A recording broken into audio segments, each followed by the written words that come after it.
आइए मित्रों, हमारे YouTube चैनल स्वाध्याय में आपका हार्दिक स्वागत, अभिनंदन। आज हम आपसे चर्चा करेंगे निर्विकार शिव इस विषय पर। अगर आपने हमारे चैनल को लाइक और सब्सक्राइब नहीं किया है तो आपसे निवेदन है, कृपया चैनल को लाइक और सब्सक्राइब अवश्य करें।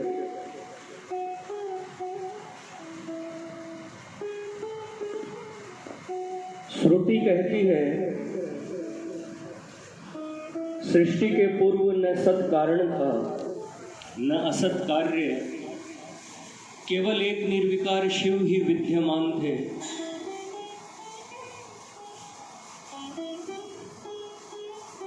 अतः जो वस्तु सृष्टि के पूर्व हो वही जगत कारण है, और जगत का कारण है वही ब्रह्म है। इससे यह बात सिद्ध होती है कि ब्रह्म का ही नाम शिव है। ये शिव नित्य और अजन्मा है।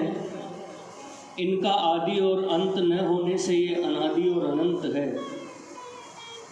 ये सभी पवित्र करने वाले पदार्थों को भी पवित्र करने वाले हैं। इस प्रकार भगवान शिव सर्वोपरि परात्पर तत्व है, अर्थात जिनसे परे और कुछ भी नहीं है। यस्मात् परम नापरमस्ति किंचित। भगवान शंकर के चरित्र बड़े ही उदात्त एवं अनुकंपापूर्ण हैं। ये ज्ञान, वैराग्य तथा साधुता के परम आदर्श हैं। चंद्र सूर्य इनके नेत्र हैं, स्वर्ग सिर है, आकाश नाभि है, दिशाएं कान हैं। इनके समान न कोई दाता है, न तपस्वी, न ज्ञानी है, न त्यागी है, न वक्ता है, न उपदेष्टा, और न कोई ऐश्वर्यशाली ही है। ये सदा सब वस्तुओं से परिपूर्ण है। भगवान शिव के विविध नाम हैं। उनके अनेक रूपों में उमा महेश्वर, अर्धनारीश्वर, हरिहर, मृत्युंजय, पंचवक्त्र, एक वक्त्र, पशुपति, कृतिवास, दक्षिणामूर्ति, योगीश्वर तथा नटराज आदि रूप बहुत प्रसिद्ध है। भगवान शिव का एक विशिष्ट रूप लिंग रूप भी है, जिनमें ज्योतिर्लिंग, स्वयंभूलिंग, नर्मदेश्वर लिंग और अन्य रत्नादि तथा धात्वादि लिंग एवं पार्थिक आदि लिंग है। इन सभी रूपों की स्तुति, उपासना तथा कीर्तन भक्तजन बड़ी श्रद्धा के साथ करते हैं। भूत भावन भगवान सदाशिव की महिमा का गान कौन कर सकता है? किसी मनुष्य में इतनी शक्ति नहीं जो भगवान शंकर के गुणों का वर्णन कर सके। परम तत्वज्ञ भीष्म पितामह से नीति, धर्म और मोक्ष के सूक्ष्म रहस्यों का विवेचन सुनते हुए महाराज युधिष्ठिर ने जब शिव महिमा के संबंध में प्रश्न किया तो वृद्ध पितामह ने अपनी असमर्थता व्यक्त करते हुए स्पष्ट शब्दों में कहा, साक्षात विष्णु के अवतार भगवान श्री कृष्ण के अतिरिक्त मनुष्य में सामर्थ्य नहीं है कि वह भगवान सदाशिव की महिमा का वर्णन कर सके। भीष्म पितामह के प्रार्थना करने पर भगवान श्री कृष्ण ने भी यही कहा।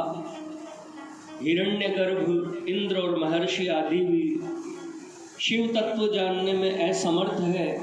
मैं उनके कुछ गुणों का ही व्याख्यान करता हूँ। ऐसी स्थिति में हम जैसे तुच्छ जीवों के लिए तो भगवान शिव की महिमा का वर्णन करना एक अनधिकार चेष्टा ही कही जाएगी।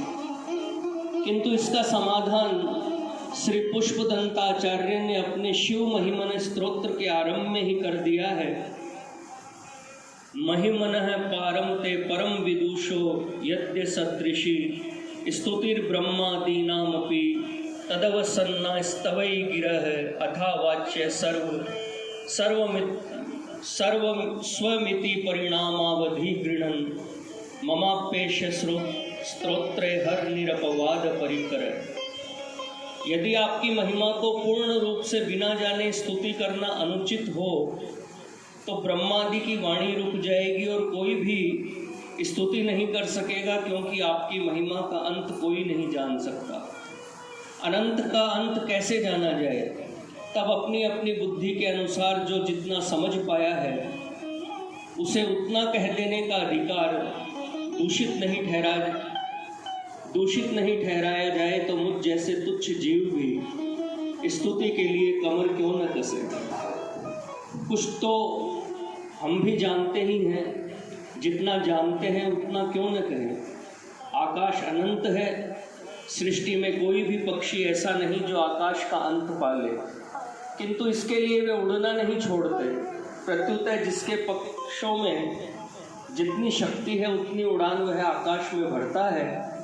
हंस अपनी शक्ति के अनुसार उड़ता है और कौवा अपनी शक्ति के अनुसार। यदि वे नहीं उड़े तो उनका पक्षी जीवन ही निरर्थक हो जाए। इसी प्रकार अपनी अपनी बुद्धि के अनुसार अनंत शिव तत्व को जितना समझ सके उतना समझते हुए और उसका मनन करते हुए परमात्मा प्रभु सदाशिव की महिमा और उनके गुणों का गान किए बिना शिव भक्त रह नहीं सकते। अतः यहाँ